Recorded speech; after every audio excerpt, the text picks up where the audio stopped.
गहरी रात थी। आसमान पर बादल छाए हुए थे और कहीं कहीं बिजली चमक रही थी।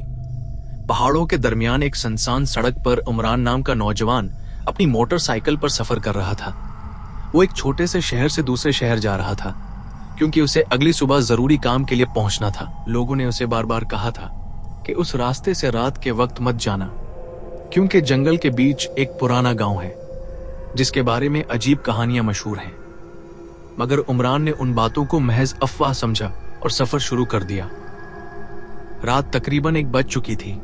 जंगल के दरख्त हुआ में इस तरह हिल रहे थे जैसे कोई सरगोशियां कर रहा हो। अचानक उमरान को महसूस हुआ कि इसकी मोटरसाइकिल की रफ्तार कम होने लगी है। कुछ ही लम्हों में इंजन बंद हो गया। वो हैरान रह गया क्योंकि मोटरसाइकिल बिल्कुल ठीक थी।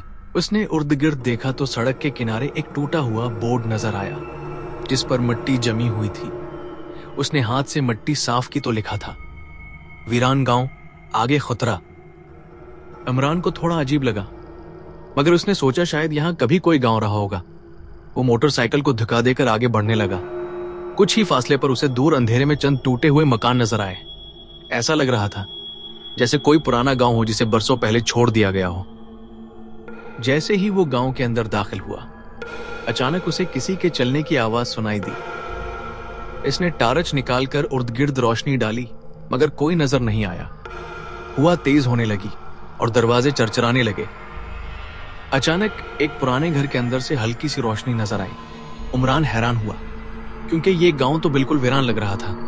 वो आहिस्ता आहिस्ता इस घर की तरफ बढ़ा गया। दरवाजा आधा खुला था। जैसे ही वो अंदर दाखिल हुआ तो उसने देखा कि कमरे के बीच में एक पुराना लालटेन जल रहा है।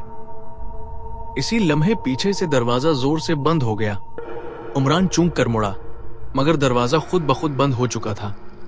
उसके दिल की धड़कन तेज हो गई। अचानक कमरे के एक कोने से किसी के रोने की आवाज आई। वो आवाज आहिस्ता आहिस्ता करीब आने लगी। उमरान ने टार्च इस तरफ की तो एक बूढ़ी औरत जमीन पर बैठी नजर आई।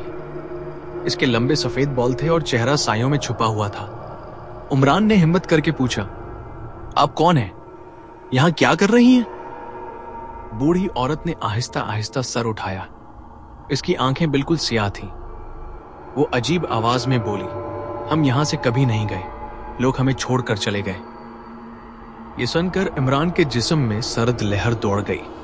अचानक कमरे के चारों तरफ कदमों की आवाजें आने लगी जैसे बहुत से लोग चल रहे हों। उमरान ने टार्च घुमाई तो उसे दीवारों के साथ कई साए खड़े नजर आए। वो सब साए आहिस्ता आहिस्ता उमरान की तरफ बढ़ने लगे।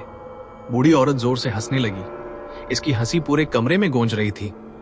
उमरान घबरा कर दरवाजे की तरफ भागा मगर दरवाजा नहीं खुल रहा था। इसी लम्हे उसे अपनी मां की बात याद आई जो हमेशा कहती थी कि मुश्किल वक्त में अल्लाह को याद करना चाहिए। उमरान ने फौरन बुलंद आवाज में आयत अल-कुर्सी पढ़ना शुरू कर दी। जैसे ही उसने पढ़ना शुरू किया, कमरे की फिजा बदलने लगी।